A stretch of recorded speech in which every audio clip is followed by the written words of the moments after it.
You're tuning into Black and White Sports on YouTube. The no-holds-barred truth on sports. The main event starts now. Yeah. Let's talk about this gambling scandal. Okay. Did you hear about this? Because now 14 people have been charged for a mob-linked college sports betting scandal in one particular crime family. This is real, man. What? It wasn't just Major League Baseball. This is bad right here. This is bad. 14 people now have been arrested, and they're connected to the Lucchese crime family. Oh, God. Yeah. Oh, man. We're about to find out that this gambling thing is going to have tentacles everywhere.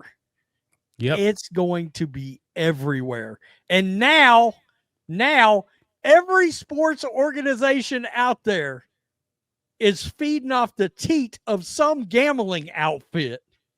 That's hilarious. Yeah. That's officially hilarious. Yeah.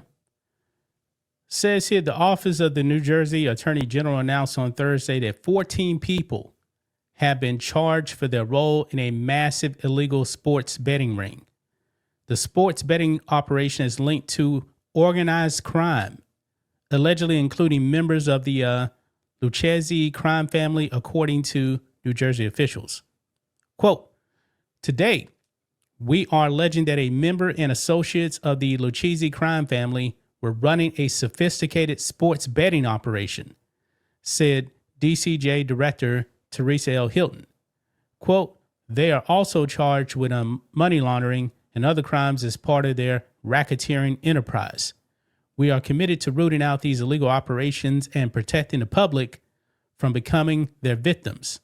Joseph Little Joe Perna of the Lucchese crime family was one of those charged, with authorities saying that he and other associates were using a group of bookmakers across the country to facilitate millions of dollars in bets from 2022 to 24.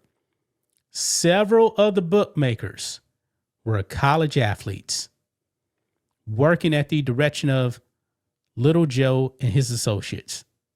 So college athletes were working for the mob. Wow. Not surprising. I had a feeling. And for the record, I don't have any problem with people wanting to gamble, but the idea that there wasn't eventually going to be gambling scandals and or multiple ones. How many has this been the last 2 years? There was Calvin Ridley was suspended. The NBA banned somebody for life, I believe. Yeah. Wasn't Jamison Williams, wasn't he also involved in something?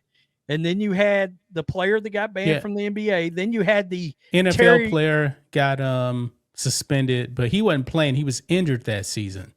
And I don't know if it was necessarily tied to the mob, though. I don't think it was.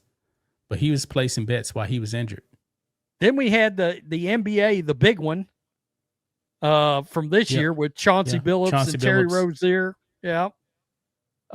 It's just going to get worse. And like I said the other day when we were talking about gambling, we keep waiting for whatever is going to finally put a chink in the armor of the National Football League.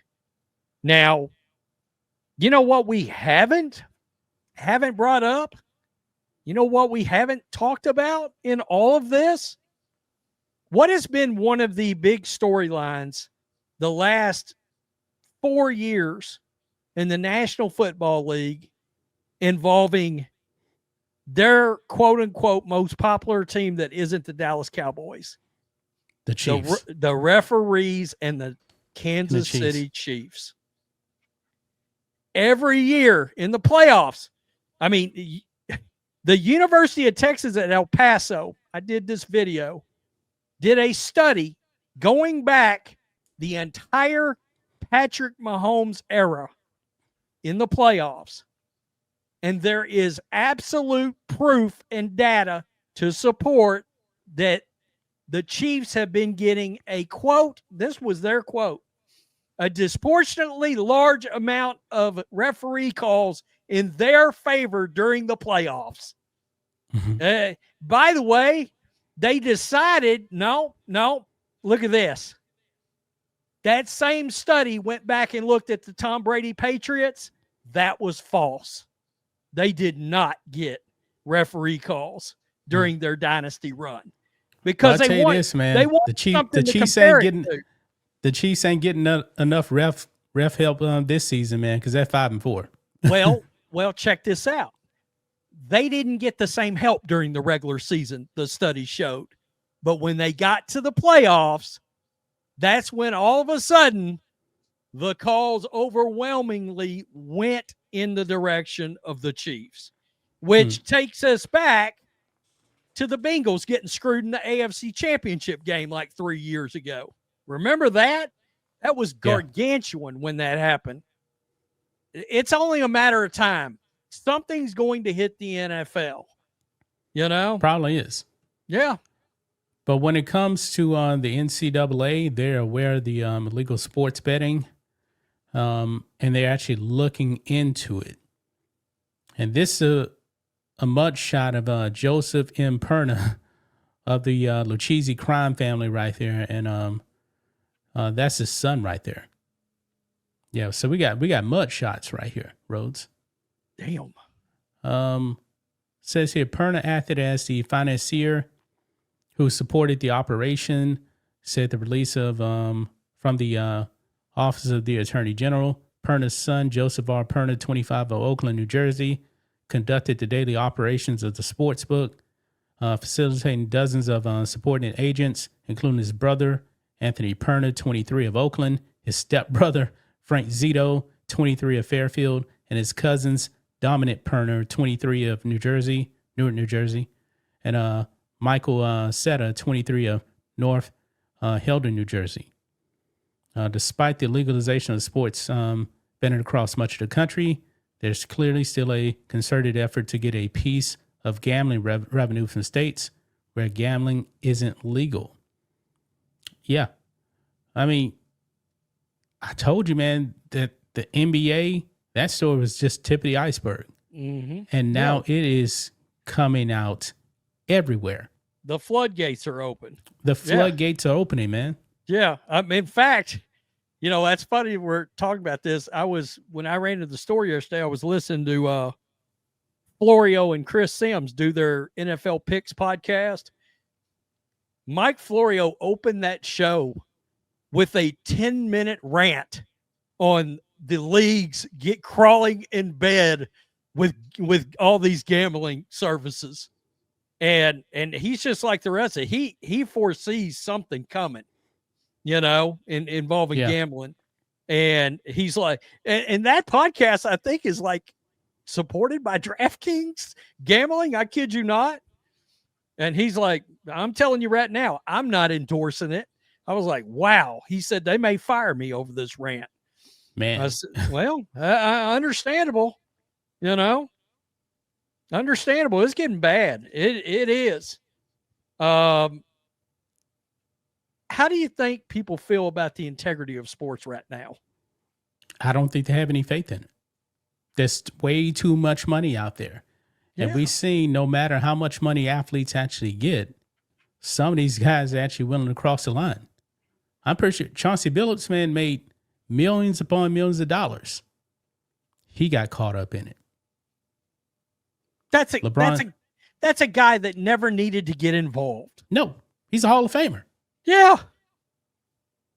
Damon Jones, very good buddies with LeBron James, caught up in it. And you know what? Maybe it's the competitive spirit of some of these athletes too, man. Because no matter what, when you're a high-level athlete, man, like Michael Jordan, man, probably the most competitive person ever. And this guy... all he does is gamble. Charles Barkley does too. He can't do anything without gambling. I mean, you play golf with that dude, you're gambling the whole the whole day. You remember 1993, there was a huge story when the Bulls went down 0-2 to the Nets, and Michael Jordan went to the casino gambling like at 2 a.m. Before a playoff game. Huge story. No internet back then. Right. And when he retired, Skip Bayless was thinking that the NBA suspended him. That's why he went and played baseball. I never bought that. I've heard that, actually. Yeah. That he had to leave. They told him, you got to get out for a while.